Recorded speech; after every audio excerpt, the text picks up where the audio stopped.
Hi everyone. आज के video में मैं आपसे बात करूंगी कि आफ्टर ऑल बीमारियां होती क्यों है, मूलभूत कारण क्या है किसी भी प्रकार की बीमारी होने का।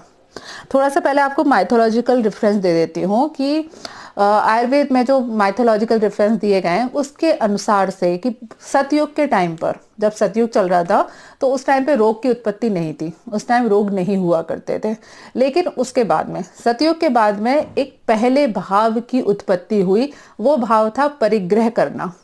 परिग्रह का मतलब होता है संचय करने की प्रवृत्ति होना।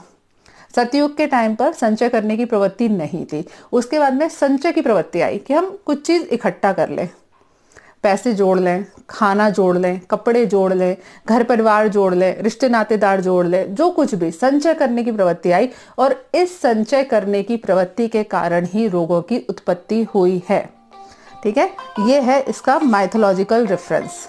अब हमने माइथोलॉजिकल रेफरेंस तो देख लिया, अब थोड़ा सा प्रैक्टिकल पे आते हैं जो आजकल के समय पे ज़रूरी है। अब मैं आपको रेफरेंस बता देती हूँ कहाँ से पढ़ा रही हूँ। मैं आचार्य चरक से, मतलब चरक संहिता सूत्र स्थान अध्याय 11 त्रिएषणीय अध्याय से आपको पढ़ा रही हूँ। ठीक है, इसमें आचार्यों से पूछा गया कि भाई साहब आफ्टर ऑल रोग होते क्यों है, रोगों के आयतन क्या है। रोगों के आयतन बताते समय आचार्य चरक ने बोला है कि आपके शरीर में रोग की उत्पत्ति होती है, उसके 3 कारण होते हैं, केवल 3। ये 3 कारण होते हैं आपकी इंद्रियों का, जो हमारे शरीर में 11 इंद्रियां हैं। ठीक है, 5 ज्ञानेंद्रियां, 5 कर्मेंद्रियां और 1 उभय इंद्रिय। 11 इंद्रियों के अतियोग होने से, अयोग होने से या मिथ्या योग होने से। ठीक है, इन्हीं 3 कारणों की वजह से आपको रोग होते हैं। ये बेसिक है, चाहे आपको टाइफाइड हुआ हो, चाहे आपको कैंसर हुआ हो। ठीक है, ये आपका बेसिक है कि आपको जो भी रोग होगा वो इन 3 कारणों के अलावा नहीं हो सकता। ठीक, या तो आपने इंद्रियों का अतियोग किया है, या अयोग किया है, या मिथ्या योग किया है। अब इसको समझ लेते हैं है क्या। अतियोग का मतलब होता है किसी भी इंद्रिय का उसकी क्षमता से ज्यादा उपयोग करना, जितना उसका उपयोग करना चाहिए उससे ज्यादा उसका उपयोग करना। फॉर एग्जाम्पल, हमारी आंखें देखने के लिए बनी हुई हैं। ठीक है, अब आप 24 घंटे मोबाइल पर गेम देखते रहो, गेम खेलते रहो, टीवी देखते रहो, यूट्यूब पे वीडियोस देखते रहो, या कुछ भी इस टाइप के काम कर रहे हो, या फिर चलो पढ़ाई कर रहे हो, 24 घंटे आप कंटिन्यूअस पढ़ाई कर रहे हो, स्टडी कर रहे हो, डीप स्टडी कर रहे हो। इससे क्या होगा, ये इंद्रियों का अतियोग है, उनकी क्षमता से ज्यादा उसका प्रयोग करना। ठीक है, अयोग क्या होता है कि उस इंद्रिय का प्रयोग ही नहीं किया आपने। वो इंद्रिय भगवान ने आपको यूज करने के लिए बनाई थी, लेकिन उसका आपने प्रयोग ही नहीं किया, आप उसका कोई यूज ही नहीं कर रहे हो। ठीक है, हमने डिसाइड कर लिया, ऐसा कई लोग करते हैं, पर्टिकुलरली जो किसी धर्म गुरु वाले जो लोग रहते हैं, जो कि इंद्रियों को भगवान के साथ में जोड़ देते हैं, है ना। हमारे यहाँ जो भी धर्म गुरु हैं, किसी भी धर्म के हो, मैं यहाँ नाम नहीं ले रही, पर्टिकुलर कोई धर्म से मतलब नहीं है, पर ज्यादातर सोकॉल्ड धर्म गुरु जो रहते हैं वो हमेशा इंद्रियों का विरोध करना सिखाते हैं कि भूख लगी है तो खाना मत खाओ, कुछ काम करने की इच्छा है तो काम मत करो, मतलब हर चीज का। तो जब क्या होता है कि भाई कान सुनने के लिए दिया है, लेकिन आपने कान में रुई ठूस दी कि नहीं हम नहीं सुनेंगे। जीभ हमको टेस्ट लेने के लिए दी गई है भगवान ने, हम स्वाद नहीं लेंगे। तो इस तरीके से जब उस इंद्रिय का हम अयोग करते हैं, उसकी वजह से भी रोग पैदा होते हैं। ठीक है, फिर लास्ट आता है मिथ्या योग करना। कान सुनने के लिए बने हैं, लेकिन आप जिग करके जैज म्यूजिक कान में बजाते रहोगे तो आपका सिर दर्द हो जाएगा और कोई ना कोई बीमारी आपको पक्का होने वाली है, अभी या बाद में। ठीक है, ये होता है इंद्रियों का अतियोग, अयोग और मिथ्या योग। आपके शरीर में कोई भी रोग पैदा हुआ हो, उसका मूलभूत कारण हमेशा यही रहेगा। इसको और अगर हम डीप में समझें तो इंद्रिया केवल ये नाक कान नहीं है। मैंने भी आपको क्या बताया कि 11 इंद्रिया है हमारे शरीर में, 5 ज्ञानेंद्रिया, 5 कर्मेंद्रिया और 1 उभय इंद्रिय।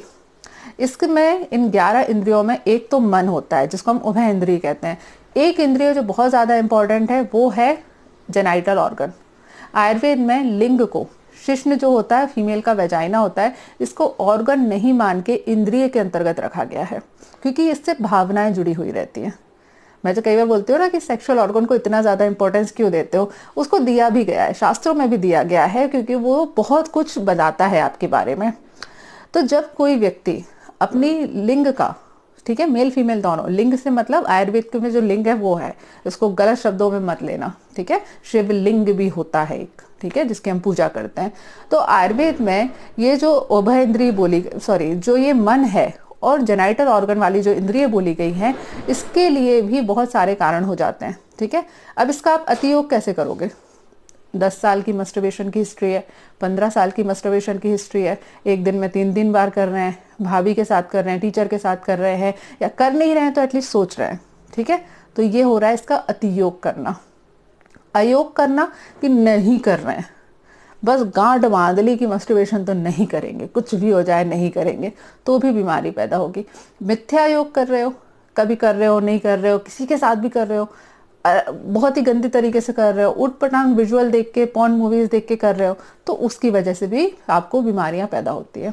ठीक है, ये बेसिक कॉन्सेप्ट है, ये आपकी हर बीमारी के ऊपर काम करेंगे। चाहे आपके पैरों में दर्द हुआ हो, घुटनों में दर्द हो रहा है, क्या हो रहा है? आपको पैरों का इस्तेमाल सही तरीके से करना चाहिए था, आपने सही तरीके से अपने पैरों का इस्तेमाल नहीं किया, या तो आप उनका अतियोग कर रहे हो, बहुत ज़्यादा चलते हो, बहुत ज़्यादा दौड़ते हो, उनको आराम करने के लिए प्रॉपर टाइम नहीं देते, उनकी एक्सरसाइज पे, न्यूट्रिशन पे, इन चीज़ों पे ध्यान नहीं देते, तो ये अतियोग हो गया।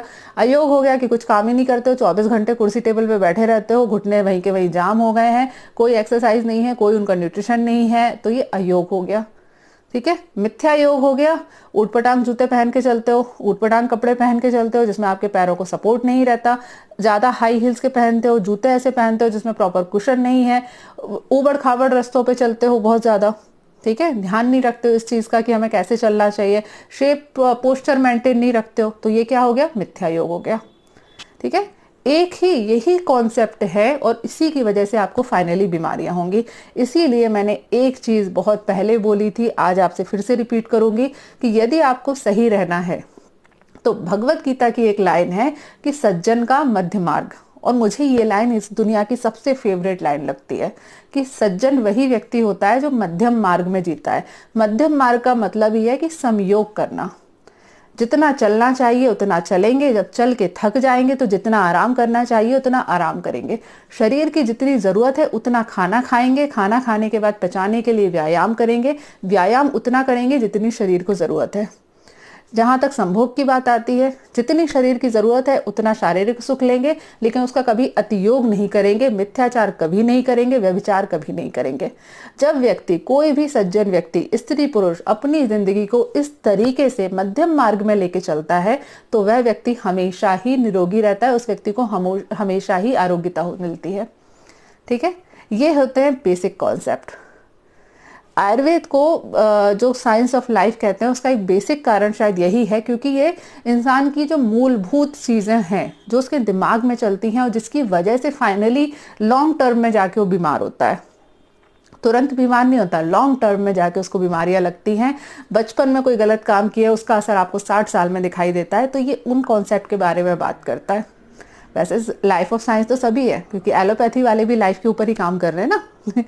चलिए आज के लिए इस वीडियो में इतना ही। नेक्स्ट वीडियो में आपसे मुलाकात होगी, तब तक के लिए stay healthy and be happy. Good bye.